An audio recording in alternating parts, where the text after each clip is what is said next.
Meus irmãos, bom dia a todos. Deus abençoe a todos vocês, irmãos. Nós estamos só aguardando os nossos irmãos se moverem. Enquanto isso, abra sua Bíblia aí, Daniel capítulo 3.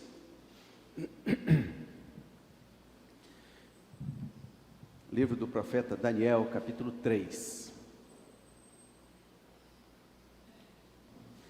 Nós vamos ler, é todo o capítulo 3 que está a nossa história, e vamos, para economizar um pouquinho aqui o nosso tempo, vamos ler a partir do versículo 7, e aí a gente lê pelo menos a metade de todo o texto, e a gente compreende melhor, né? A partir do versículo 7, então, de Daniel 3. Daniel 3. Diz assim: Assim, quando ouviram o som da trombeta, da flauta, da harpa, da cítara, da lira e de todo tipo de música, pessoas de todos os povos, nações e línguas se prostraram e adoraram a imagem de ouro que o rei Nabucodonosor tinha levantado. No mesmo instante, alguns homens caldeus se aproximaram e acusaram os judeus. Disseram ao rei Nabucodonosor que o rei viva eternamente. O Senhor, ó rei, baixou um decreto ordenando que todo homem que ouvisse o som da trombeta, da flauta, da harpa, da cítara, da lira, da gaita de fole e de todo tipo de música, deveria se prostrar e adorar a imagem de ouro, e que todo aquele que não se prostrasse e não adorasse seria lançado na fornalha de fogo ardente. Há uns homens judeus que o Senhor, ó rei, pôs como administradores da província da Babilônia: Sadraque, Mesaque e Abednego. Esses homens fizeram pouco caso do Senhor, ó rei, não prestam culto aos deuses do rei, nem adoram a imagem de ouro que o Senhor levantou. Então Nabucodonosor, irado, furioso, mandou chamar Sadraque, Mesaque e Abednego, e eles foram levados à presença do rei Nabucodonosor. À presença do rei, Nabucodonosor lhe disse: Sadraque, Mesaque e Abednego, é verdade que vocês não prestam culto aos meus deuses, nem adoram a imagem de ouro que eu levantei? Agora, pois, se vocês estão prontos, quando ouvirem o som da trombeta, da flauta, da cítara, da harpa, da lira, da gaita de fole, prostrem-se e adorem a imagem que eu fiz. Mas, se não adorarem, serão no mesmo instante lançados na fornalha de fogo ardente. E quem é o Deus que os poderá livrar das minhas mãos? Sadraque, Mesaque e Abednego responderam ao rei: Ó Nabucodonosor, quanto a isto, não precisamos nem responder. Se o nosso Deus, a quem servimos, quiser livrar-nos, Ele nos livrará da fornalha de fogo ardente e das suas mãos, ó rei. E mesmo que Ele não nos livre, fique sabendo, ó rei, que não prestaremos culto aos seus deuses, nem adoraremos a imagem de ouro que o Senhor levantou. Então Nabucodonosor se encheu de fúria e o aspecto do seu rosto se alterou em relação a Sadraque, Mesaque e Abednego, ordenou que se esquentasse a fornalha 7 vezes mais do que de costume, ordenou aos soldados mais fortes do seu exército que amarrassem Sadraque, Mesaque e Abednego e os jogassem na fornalha de fogo ardente. Então estes homens foram amarrados com os seus mantos, túnicas, chapéus e suas outras roupas e foram jogados na fornalha de fogo ardente. Mas porque o rei exigia urgência e a fornalha estava superaquecida, as chamas do fogo mataram os homens que jogaram Sadraque, Mesaque e Abednego dentro da fornalha. E os 3 homens, Sadraque, Mesaque e Abednego, caíram amarrados dentro da fornalha de fogo ardente. Curve sua fronte, meu irmão. Curve sua fronte, minha irmã. Vamos orar. Senhor, a tua palavra está aberta hoje pela manhã.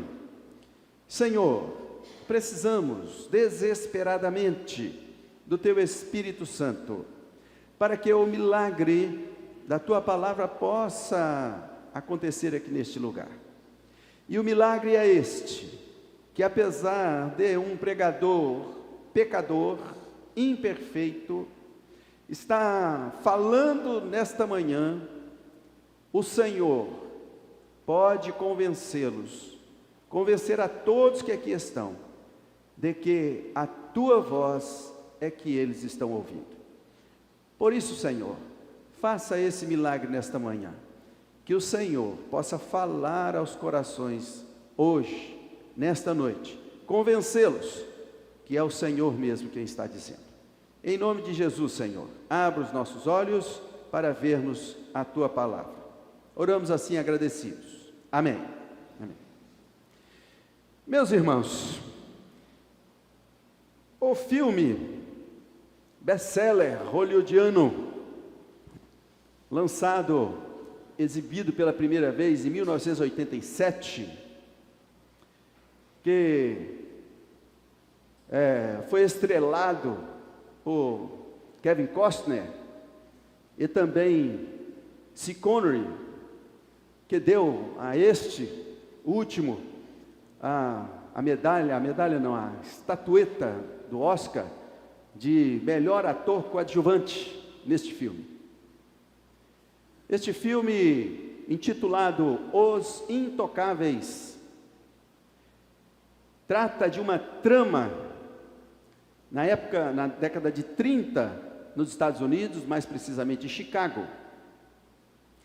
Um período difícil, vocês recordam, uma depressão de 20, estava pertinho e estavam saindo dessa depressão os Estados Unidos, e tinha uma lei seca no país. E um homem que aparece, ou na estrela, o filme, né, colocado ali como artista principal, como personagem principal ali,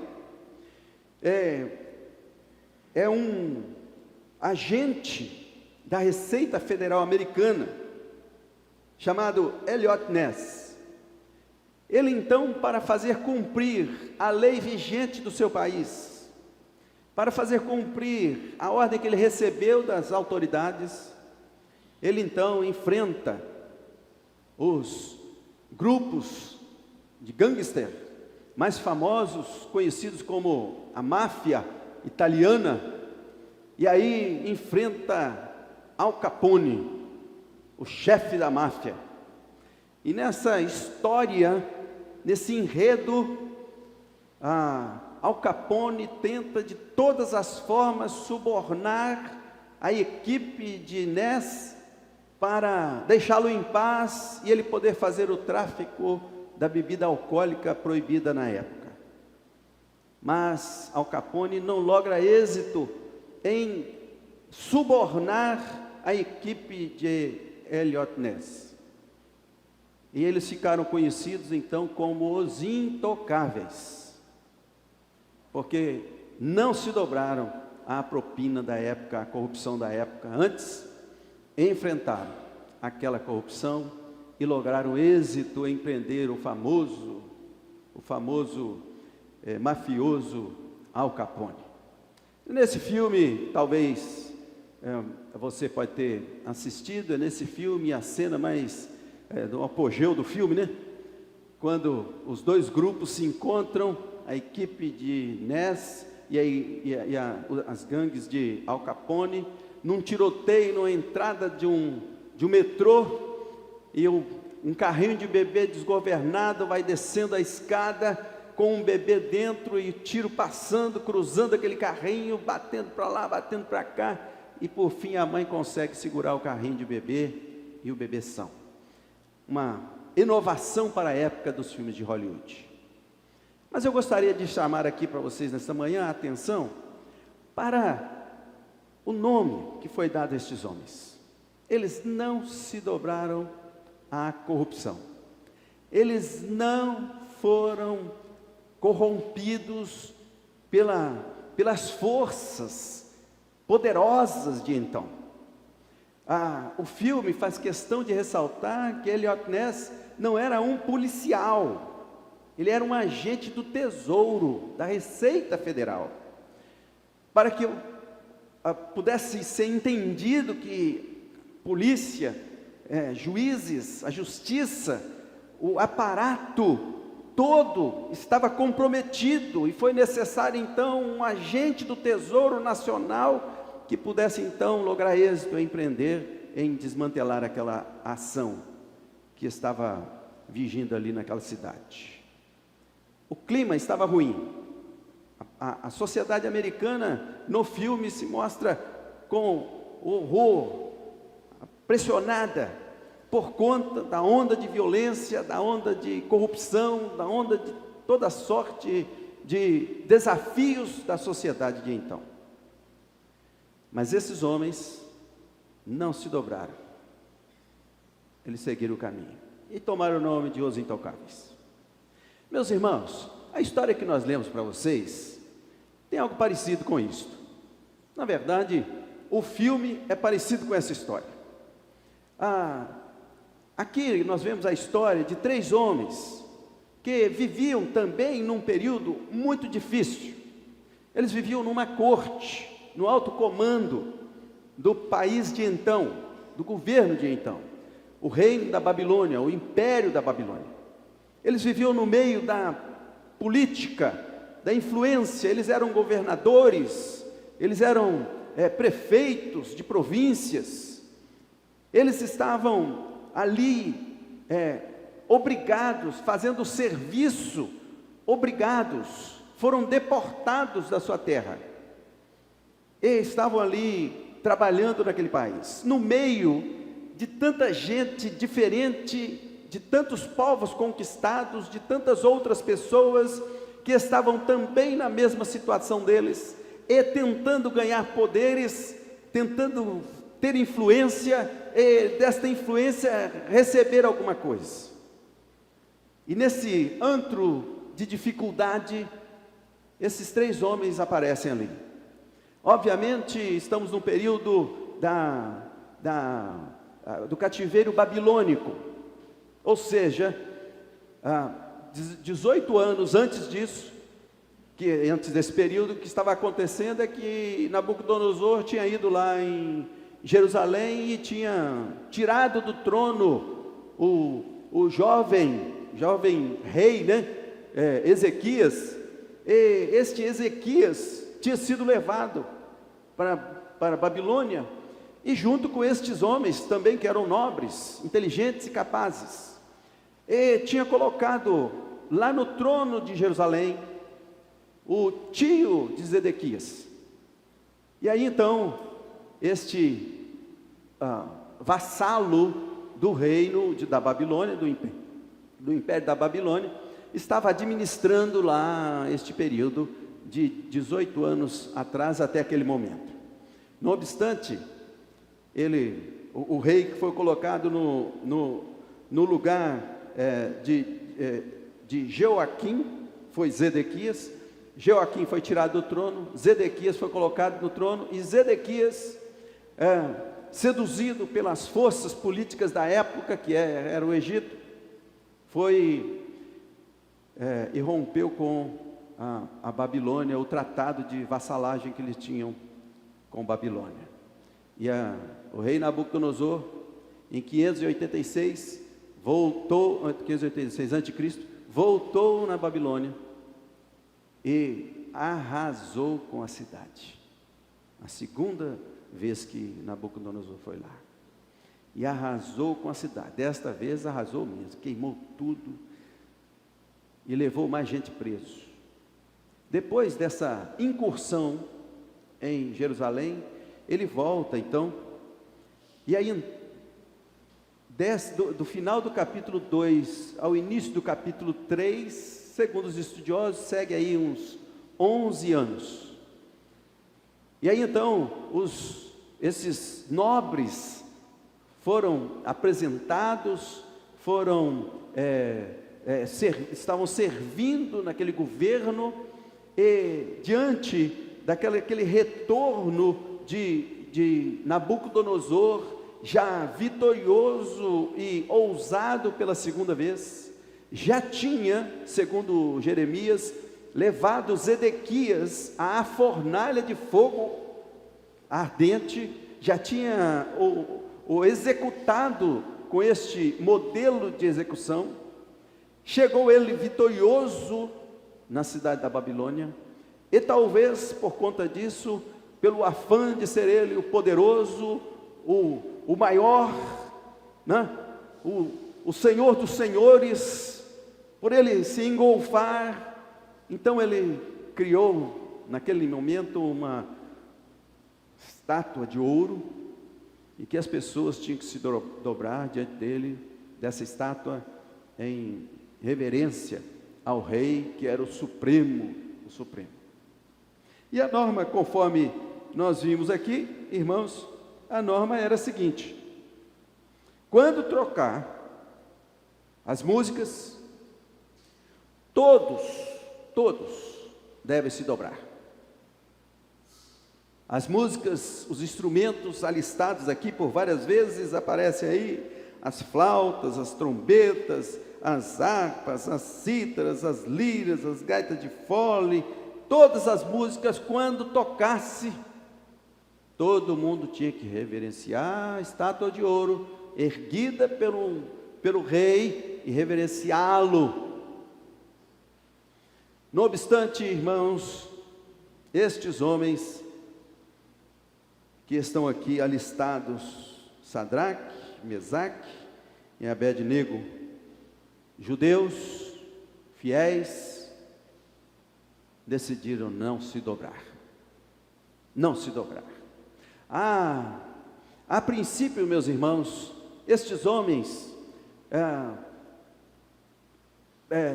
por conta da multidão e do ambiente, poderiam se passar desapercebidos.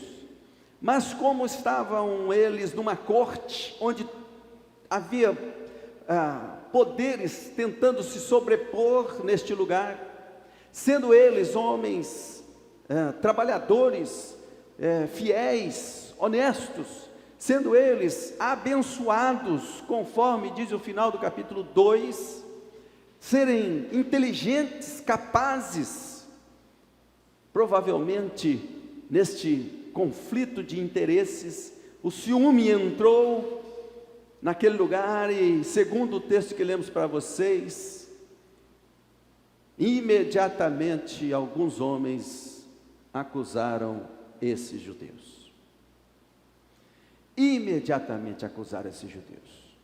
Mas o texto nos informa de que estes homens decidiram não se dobrar. No que diz respeito, meus irmãos, ao tema que estamos trabalhando nesta manhã, estes homens foram intocáveis. O que é mais importante a gente saber, meus irmãos, que intocáveis não é sinônimo de perfeição, né? Não foi sinônimo disso no filme que citamos aqui, não é sinônimo disso para esses três homens. Eles não estavam perseguindo a perfeição. Se quisermos olhar para isso, veremos que ao chegar eles como escravos, os nomes destes homens foram trocados, e eles passaram a ser conhecidos e serem tratados com outros nomes que não os nomes judeus. Muitas coisas, estes homens são parecidos conosco, porque são essencialmente pecadores. Essencialmente pecadores. Eles não estavam buscando perfeição. Não obstante, o que ressalta nesta manhã é que eles decidiram ser fiéis. Eles decidiram ser intocáveis na essência da sua vida, naquilo que era mais importante. Eles decidiram: nesse ponto nevrálgico da minha vida, da minha fé, nós não cedemos. Nós não cedemos. Para eles, meus irmãos, a primeira coisa que eles não cedem é o reconhecimento de que eles não são nada. Eles não são nada. E eles dizem isso na argumentação deles com o rei. Quando eles são presos, eles dizem assim: o rei pode ficar sabendo que se o Deus que a gente serve quiser tirar a gente da sua mão, ele vai tirar. Se ele quiser nos livrar da fornalha, ele vai livrar. Mas se não, ou seja, a possibilidade de ele não quiser tirar, eles não tinham o que fazer, como não tiveram. Eles estavam dizendo assim: nós estamos nas suas mãos mesmo, porque se Deus não estiver conosco, é na sua mão que nós estamos, e o Senhor vai fazer o que o Senhor quiser conosco. Nós não somos nada, nós não somos nada. Este primeiro princípio que a gente vê nesse texto, meus irmãos, serve para a gente nos dias de hoje. É de fundamental importância diante dessas dificuldades que vivemos no nosso dia. É de fundamental importância a gente partir deste princípio, que nós não somos nada.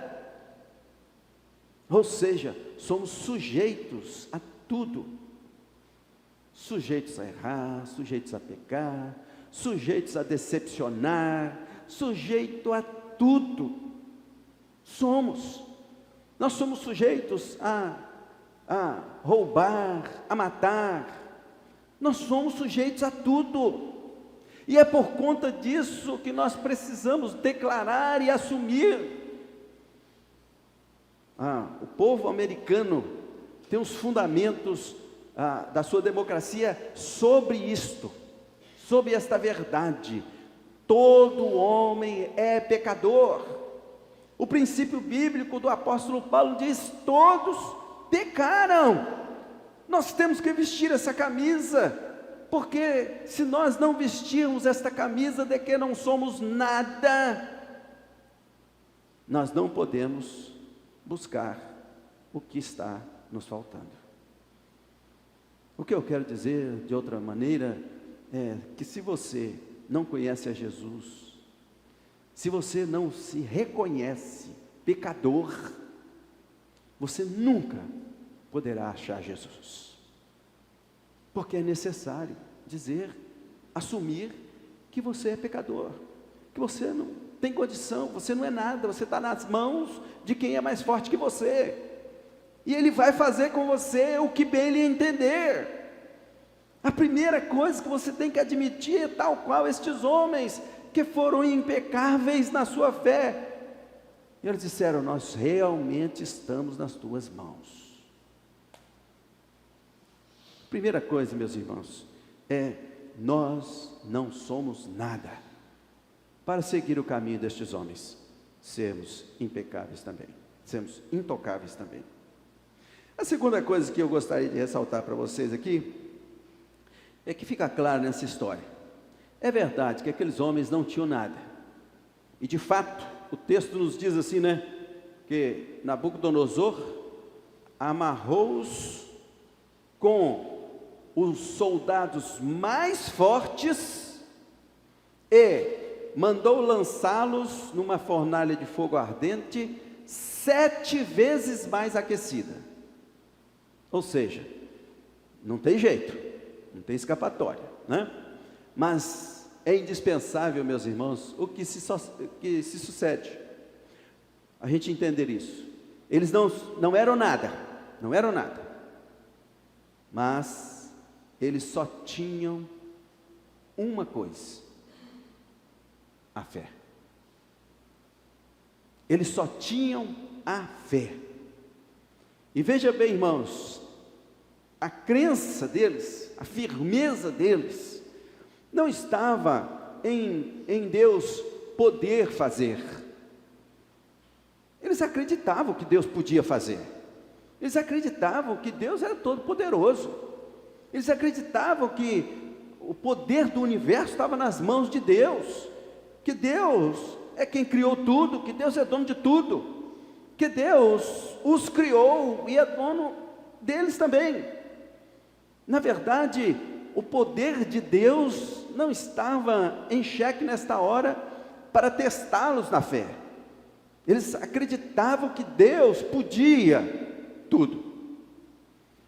Mas o segredo para a gente entender aonde está a fé é que eles acreditavam que se Deus quisesse, Ele iria fazer. Não era se Ele pudesse. Eles dizem assim, ó, Deus se quiser, Ele vai tirar. Mas se Ele não quiser, também Ele não vai tirar. Mas o poder está na mão dEle. Eles tinham somente esta fé. Eles acreditavam, só se apegavam a isso. Não tinha saída, não tinha mais condição, não tinha sustentação, não tinha enfrentamento, não tinha outra coisa, argumento, não tinha nada que pudesse salvá-los. Eles só tinham a fé. Só a fé podia resolver o problema. Não ser nada é o primeiro passo. Ter a fé é o segundo passo. Se agarrar com essa fé, lutar com essa fé. O apóstolo Paulo, quando vai falar para a gente a respeito de fé, ele diz lá em Efésios, né?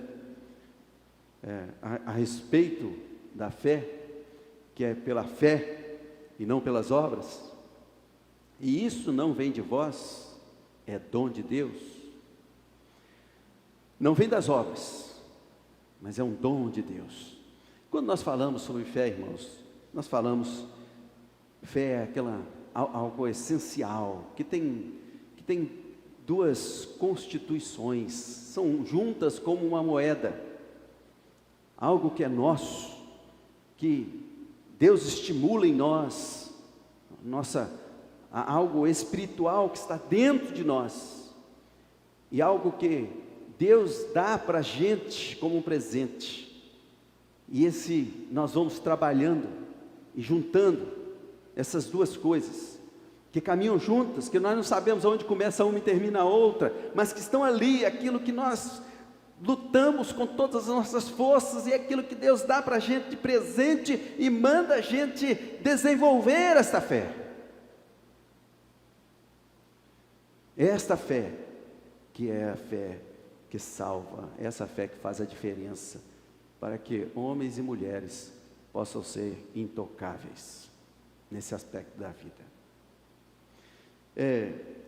A terceira coisa que eu gostaria de falar com vocês a respeito disso, irmãos, está na parte final aí. Estes homens foram lançados na cova dos leões, foram lançados na fornalha de fogo, e o texto nos informa que eles foram maniatados com os soldados mais fortes que tinham, foram lançados numa fornalha 7 vezes mais aquecida. Eu gostaria de fazer aqui uma ilustração para você entender o que é isso. A gente sabe que a água ferve ali em torno dos 100 graus. E a água não passa de 100 graus. Ela se aquece, ela evapora, mas ela não passa de 100 graus. Se um fogo, uma água queima a gente, né? Se a gente cair dentro de um negócio de água a 100 graus, um recipiente de água a 100 graus, iremos morrer, com certeza. Se imaginarmos que é 100, para a gente ilustrar, 7 vezes mais, daria quanto, seu Rui? Só o ponto de matemática. 100 graus, 7 vezes mais quente. 700 graus. 700 graus já está derretendo metal já. Pois bem, era tão quente, que quando os soldados empurraram os 3 lá dentro, as labaredas mataram os soldados. O fogo queimou as ataduras que prendiam, e queimava os soldados, mas eles não foram queimados.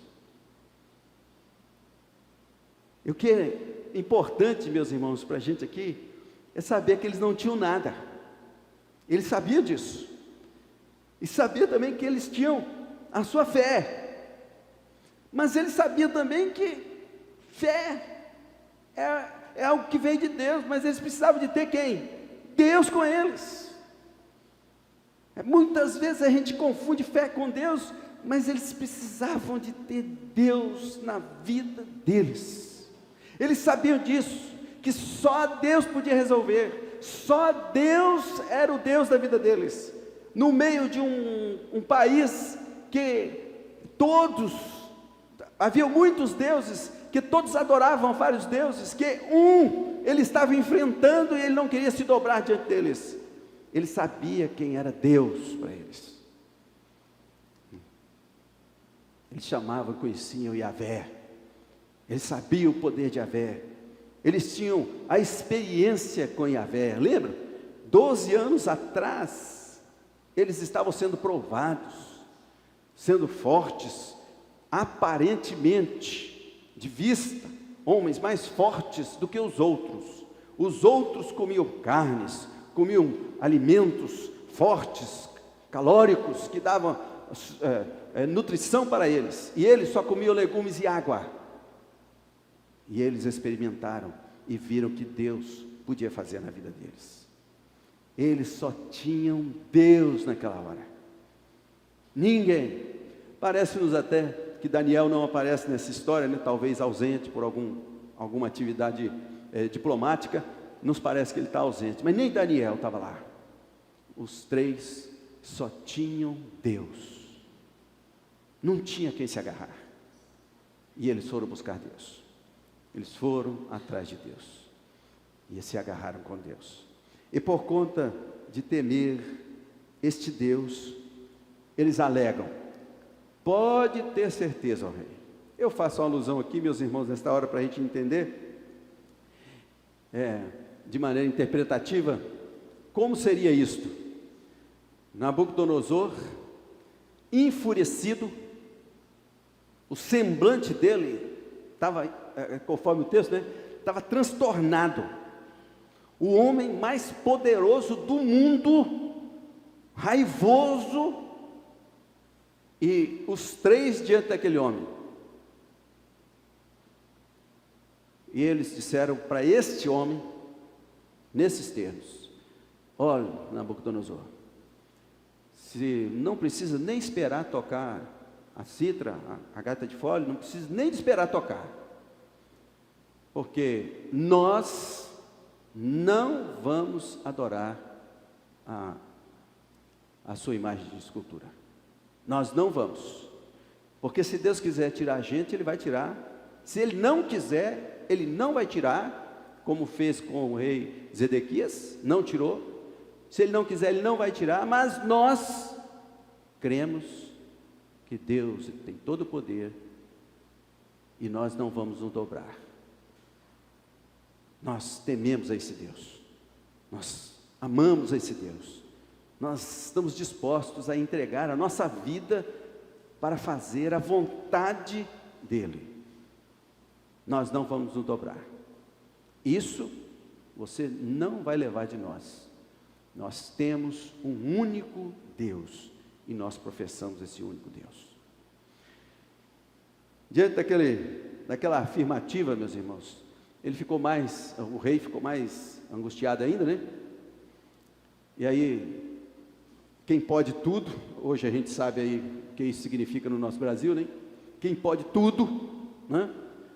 Mandou os homens para a fornalha. E para a surpresa dele, o Deus daqueles homens, eles só tinham um único Deus, e o Deus daqueles homens se manifestou ao Senhor da terra, da época. Na hora que Nabucodonosor olhou a silhueta das chamas lá dentro dos homens, ele viu, ao invés de 3, ele viu 4 homens, e um parecido com o filho dos deuses, conforme a linguagem de Nabucodonosor.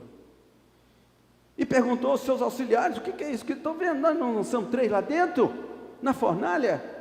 Era para ter queimado há muito tempo, mas não queimou, são 3, ao invés de queimar tudo e extinguir tudo, apareceu mais um. O que é isso que eu estou vendo? Aí saem os homens lá de dentro, que não tinham nada, só tinham a fé e só tinham a Deus para se agarrar. Saíram da fornalha. E estes homens não foram livres porque o seu corpo foi resistente, não foram livres porque a fornalha, eles ficaram num cantinho lá. Não, a prova de que Deus agiu na vida deles é que o fogo queimou as ataduras e eles ficaram livres. Mas sequer, o texto nos diz, mas no finalzinho da história você pode ler aí, sequer o pelinho queimadinho apareceu, sequer um fiapo da roupa queimou. Eu queria ilustrar isso para vocês, irmãos. Vocês têm fogão em casa, talvez isso deve ter acontecido com vocês. Eu fui fazer o café, eu gosto muito de café. O seu Rui de vez em quando dá um cafezinho torra média para a gente, gosto demais de café torra média. Já fui tomar o do Jacu lá em cima também, tive coragem. Aí fui fazer o café, botei a água, Caeta, na hora que eu botei a água, eu fui botei a vasilha, na hora que eu fui pegar a água, esqueci de virar a chavinha lá. Aí na hora que eu virei, o fogo, o gás já tinha saído um pouquinho, o fogo fez, puff, sabe aquele pouquinho de gás assim, puff. Aí na hora que eu senti um cheirinho de queimado, eu falei assim: uai, mas queimou meus cabelinhos aqui, ó. Não senti nem o fogo, só queimou os cabelinhos do braço. O cheirinho de queimado eu senti, de um foguinho à toa que nem queimou. Agora veja bem o que Deus fez na vida desses homens. É para mostrar que não é um livramento de um foguinho de fogão. O homem caiu lá dentro da fornalha. Aqui outro dia estava queimando um foguinho, passei na frente, cheiro de fumaça. Você sabe, quem tem casa em casa, bota uma folhinha para queimar, um negocinho, cheira a fumaça. Esses homens estavam perfumados, cheirosos. Não tinha cheiro de queimado, de cabelo queimado, de roupa queimada, não tinha nada. Não foi por acaso que isso aconteceu, não foi um cantinho que eles estavam, foi Deus operando. Foi um milagre de Deus para mostrar que realmente vale a pena você se declarar falível diante de Deus. Vale a pena você se declarar falido diante de Deus. Se agarrar com fé e servir ao seu Deus. No nosso caso, já se passou, se Jesus já veio, se agarrar com o seu Jesus, que este vale a pena. Ele nos diz, então, nos dias de hoje: eu sou o caminho, a verdade e a vida. É a esse Deus que nós precisamos nos agarrar, conforme o ensino de hoje, para que a gente possa entender, meus irmãos, pessoas intocáveis podem ser, não perfeitas, mas ser se declarar que não tem nada, que é pecador mesmo, que está perdido, que se depender de homens, de forças políticas, de qualquer outro poder que não o poder de Deus, ele está falido. Ele precisa se declarar. Segundo, ele precisa ter fé, porque pela graça sois salvos mediante a fé. A fé. É preciso ter fé, mas é preciso também andar no caminho que é Jesus. Ter só Ele na sua vida. Deus possa nos abençoar assim, irmãos. Amém?